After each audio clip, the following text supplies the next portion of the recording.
First of all, many congratulations on your new role. When were you aware this was happening? Well, Keith spoke to me just before Christmas, and Zach spoke to me to sort of say that the potential of this might happening. Would I be interested? And obviously I would be interested. But then it sort of got confirmed, last week. So it's been an exciting time, really. Yeah. Just tell us what the brief is for this role. Well, it's to develop as many players through the academy system, from squads into the our two elite programs, EPP and academy, and then get them onto the professional staff. But it's not, for me, it's not only just getting them on professional staff. It's making sure that they have a sustained career. They go on and develop and come into your Chris Nashes and have a proper career, and your Matt Pryor's gone to play for England. That's what I want to try and get across in the job. And how important is it, therefore, this sort of new structure around Sussex Cricket, Keith? Sorry, to make that happen? It's very important. I think, with Keith now in charge and seeing he's obviously got great experience in the role that I'm going to go in to do. So to have him there working alongside that and seeing how all those things fit into place is absolutely vital. So I think that I've always worked well with Keith anyway. So I think the two of us will work really well on that aspect of sort of his role and mine as well. Yeah, and how important is it to develop those sort of young cricketers that are around Sussex, maybe playing for clubs that perhaps you're not aware of at the moment?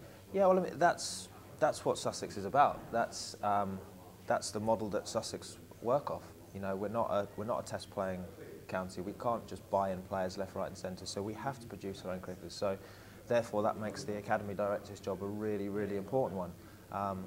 And for all the coaches on the staff to understand that development is absolutely vital. So, the resource that we have at the moment is good. We'd always want more resource. When you look at football and how that, what the resource they have to put towards their development of their young footballers. We can't even compete with that. But the more we can put into that and the more we can develop, obviously the better our players are going to come through.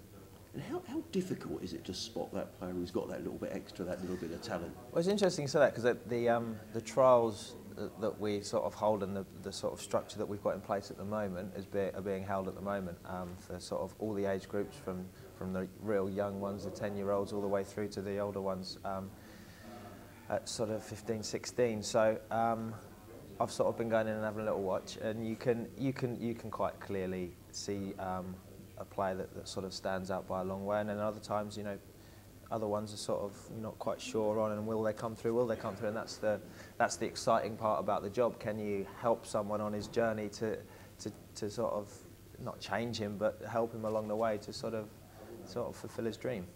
In terms of your previous role, how much will you be involved with the first team now, Carl? Is that sort of finished now? Or? Oh no, not at all. I mean, Sussex doesn't really work like that as a club.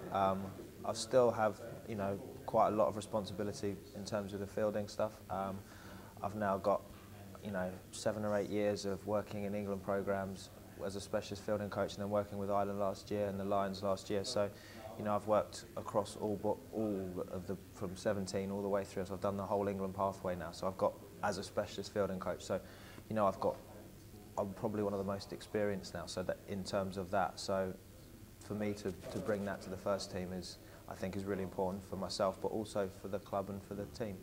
Before Christmas, we spoke to Mark Davis, and he was saying one of the key areas he wanted to look at was fielding, and also he felt general player fitness as well was something that he wanted to work more on. Yeah, well, I mean, we've been working on that as a group now since November, since they reported back.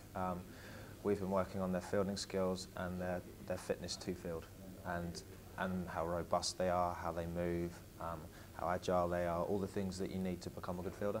And we've been looking at that and working hard for getting on 3 months now. So they're starting to sort of make some real big improvements. So hopefully next year we'll see a new look fielding team. And everybody talks about batting and bowling as being key, but fielding is a key part of it. It's listening to the commentary of England over in South Africa. I know they've dropped a few catches, but it sounds like the fielding's been really good. Yeah, no, well that's nice to hear. I actually haven't watched a great deal of the test. I've obviously seen the results and everything, but I haven't had time to watch much of the cricket. But yeah, no, it's absolutely vital, because the old adage, catches win matches, and it's so true. So you take a half chance, you stop someone from getting off strike and they get a wicket next ball. That's, you know, everything adds up. So in Test cricket, but also in one-day cricket as well, it's absolutely vital. You see the things that people are doing in the field now, and we, you know, Sussex need to try and not get back to, but we last year in 2020 I thought we fielded pretty well. 50 over cricket we didn't field as well, so it's now getting that consistency across the whole season. It's a long season as well, so it won't be easy for the lads, but it's trying to get that consistency of routines that they're getting into now. And how difficult is it, perhaps with players, I'm not suggesting the players were unfit in many ways, but saying perhaps you could be a little bit fitter? Is that a difficult conversation to have with players? Well, not really, no, because, you know, they're professionals, so that's your job. It's like you getting told your interview wasn't good enough. Yeah. It's as simple as that. You know, it's pretty black and white. So if somebody, you know, can't reach a certain score, or you're watching somebody physically not be able to keep up and hold key positions when they're fielding, when they're batting or bowling, you're having that conversation with them. It's open, it's honest. That's what professional sport's all about. So it isn't that difficult, really.